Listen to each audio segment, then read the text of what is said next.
Hey guys, Professor Bill, Comic Book University and Justice League, issue number 4. This is as typical crazy. Now, I may have mentioned before in my This Week in Comics this week that this is just the title here, Who Dares Learn the Secrets of the Source Wall? Man, Snyder's got to be really careful here, dude, because, like there's some secrets you don't want to know. You know what I'm saying? There's some secrets that should never be revealed. Case in point, what's up with the source wall? What is truly behind the source wall? What's the secret of the universe? After you do stuff like that, what's left? You know what I'm saying? Like the source wall to me was amazing. I love that. The New God story, all of that.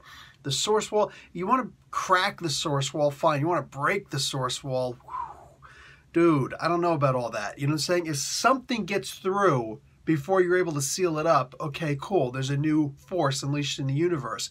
But actually cracking through and breaking through all the secrets, dude, that's like in The Walking Dead. My wife said that from the first episode, when we were watching that on TV. She says, all I want to know is how it happened, and then I'll stop watching. How did the dead have? Is it magic? Is it science? What's going on?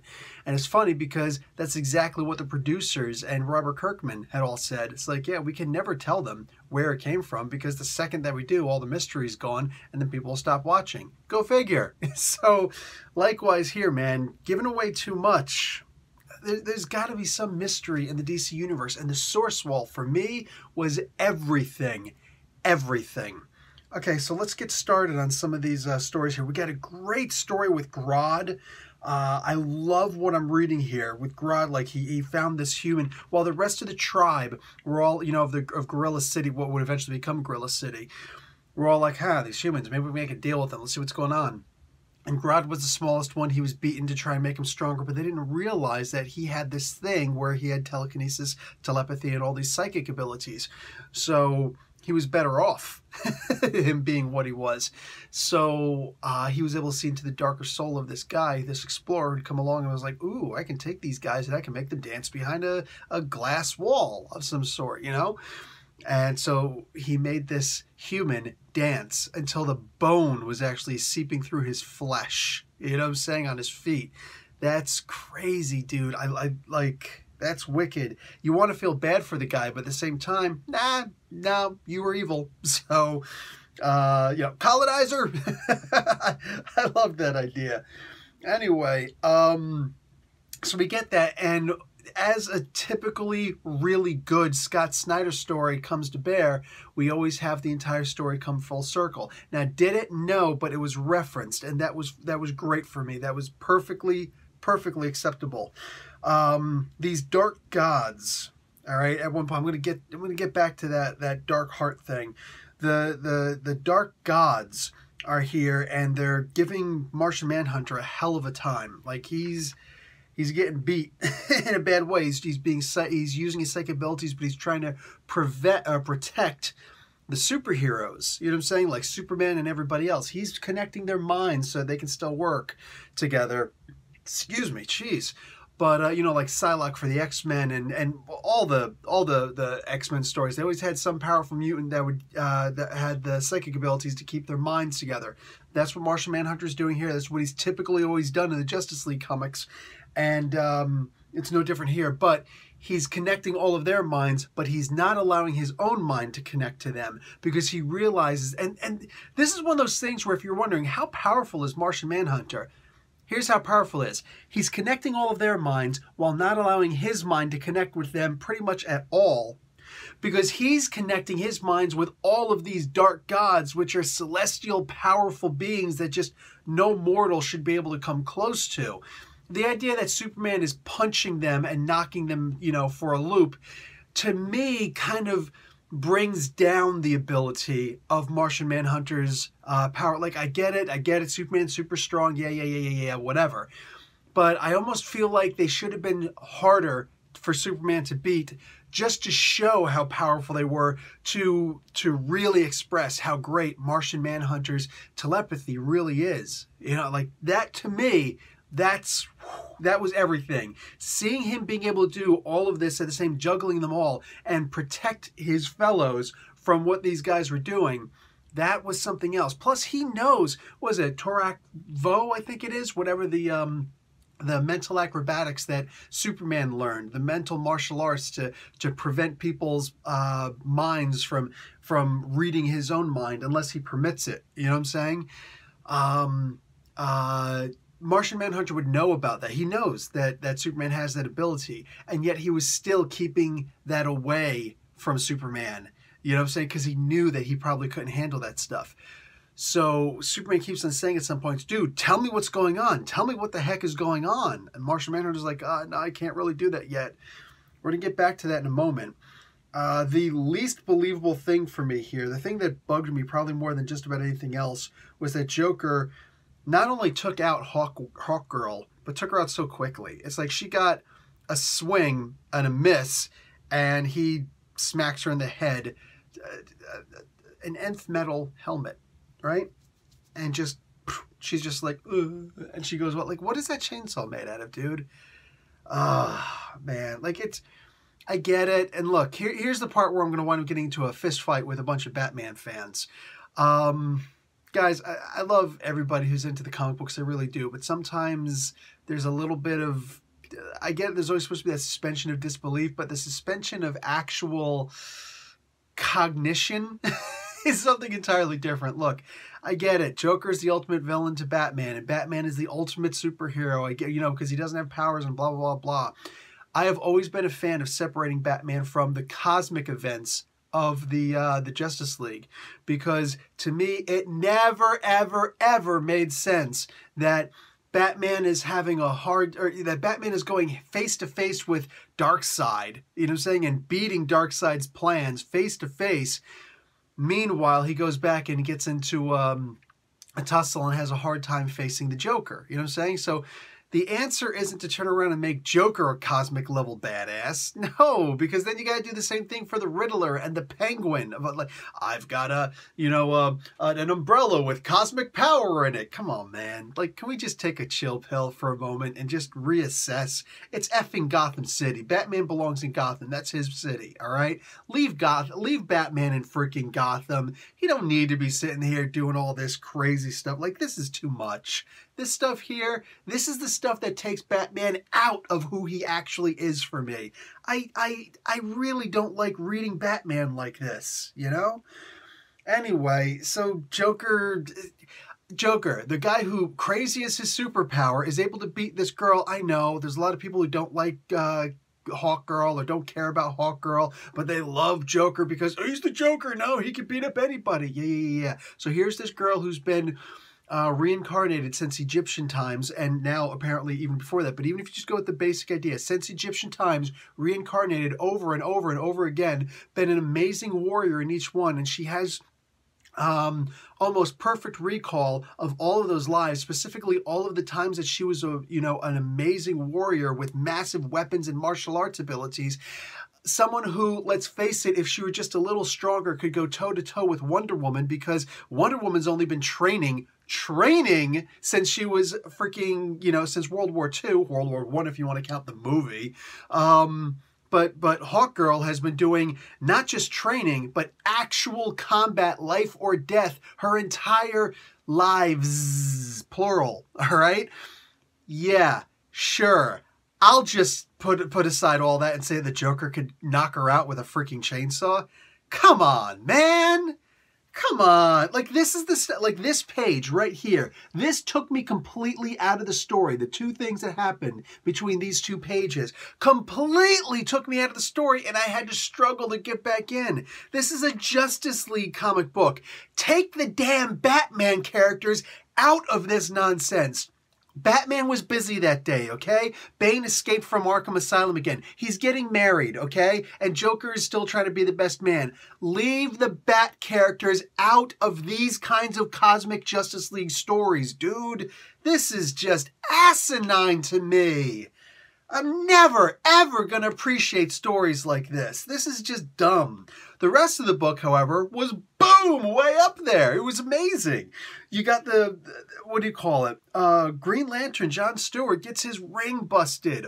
What? Look, I know that his ring is not supposed to be, it's this amazing power, but it has certain weaknesses. there's the whole yellow thing, but one of the things that even some Green Lantern fans don't realize is that the ring is not actually that physically strong. It can be broken by a character as powerful as Superman or Black Adam. A lot of people were, you know, questioning when which comic book was it when was that Injustice? When he broke the ring, the trailer leading up to that, whatever, the Injustice video game, I think it was. Yeah, Black Adam could absolutely destroy Hal Jordan's Green Lantern ring, any of the Green Lantern rings, any of the Lantern rings, because the material strength is only but so much. You know what I'm saying? Aquaman might be able to break it. He could definitely break it with his trident, trident. But somebody like Wonder Woman, Superman, the Shazam powered characters, they could absolutely break. Like with enough, you know, steady, boom, they could absolutely break it. So seeing Sinestro, of all characters, like nobody knows how to ring sling like Sinestro. Hal Jordan, I love Hal Jordan. I'll love him to the day I die. Amazing character, my favorite of the Green Lanterns, you know what I'm saying? But yeah, Sinestro knows that ring better than him. Like he always will, and I get that.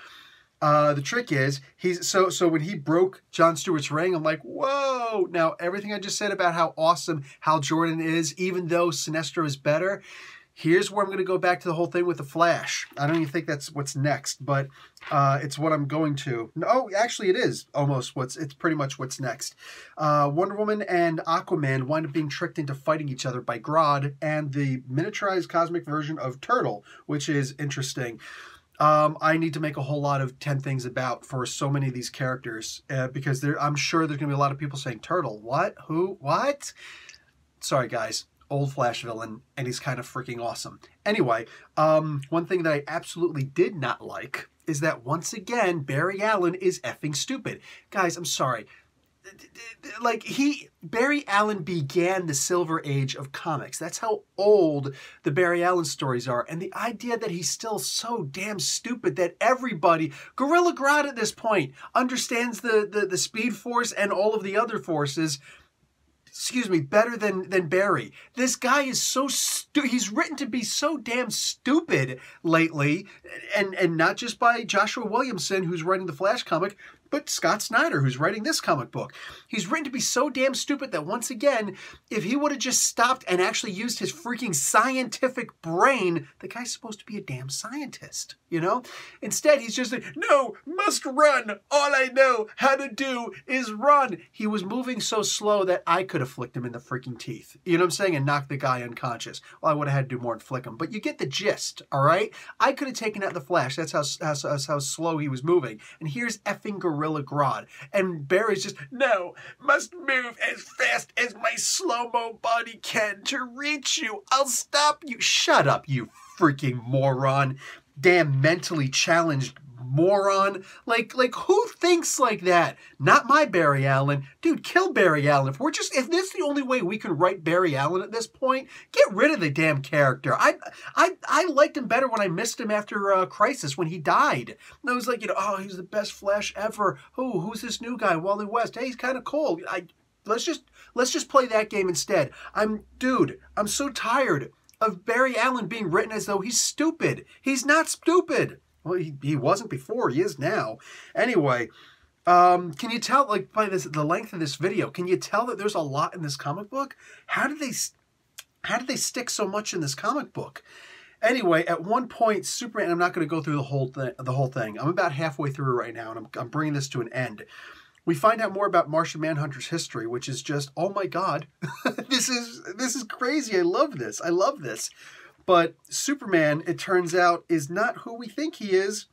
And we're having a moment here. This is funny because Brian Michael Bendis just wrote not Man of Steel, Superman issue #1, where all of a sudden Martian Manhunter turned evil. Well, he's not evil. He's in the Phantom Zone. Like, the entire world is in the Phantom Zone right now, all right? Supergirl screwed up somehow when she put Rogal Zar through it. So, Rogal Zal. So, Rogal Zar. Yeah, anyway. So, when you know, like the entire Earth got put into the freaking Phantom Zone. Oops! So that's not the proper Martian Manhunter. That's a twisted mirror version of him.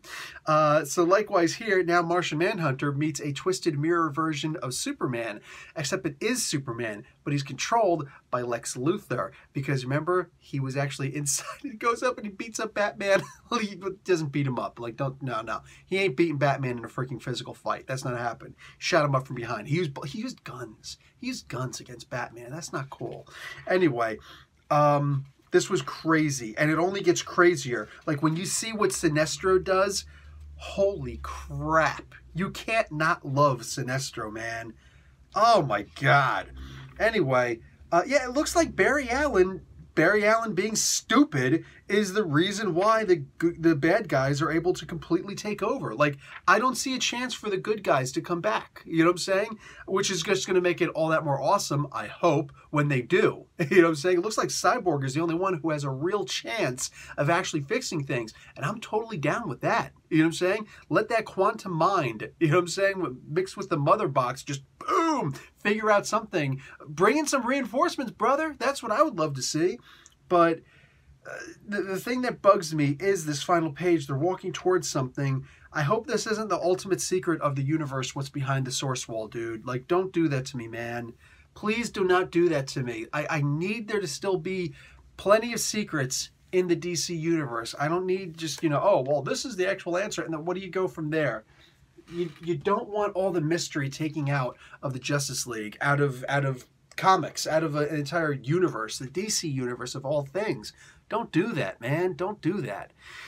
Anyway, yeah, this was an incredible comic book. There were some dumb parts. Again, I'm never going to like Batman or the Batman universe being mixed in with the Justice League universe when they're doing these cosmic level events. Like, I'm sorry. There's such a thing as being out of your league. And yes, I do believe that Batman, one of my all-time favorite heroes, is seriously out of his league in the cosmic stuff. It just doesn't make sense. And then he goes back and he's having a hard time trying to figure out what Killer Croc is doing. Like, come on, dude.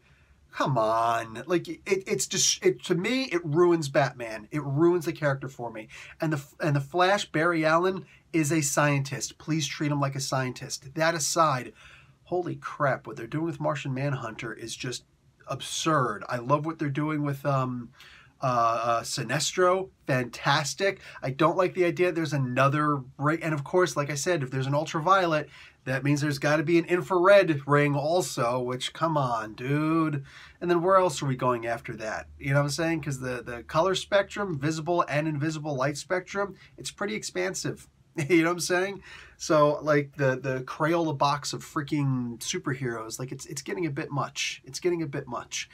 That being said, wow, this is deep, and I'm scared because I don't want them to just usurp all of the mysteries behind the source wall. No, especially not like only 4 issues deep. It'll be 5 issues next issue. Dude, don't do that to me. Please don't do that to me. Anyway, guys, go and check out this comic book. You can't not. You can't not. All right, Professor Bill, Comic Book University. Class dismissed.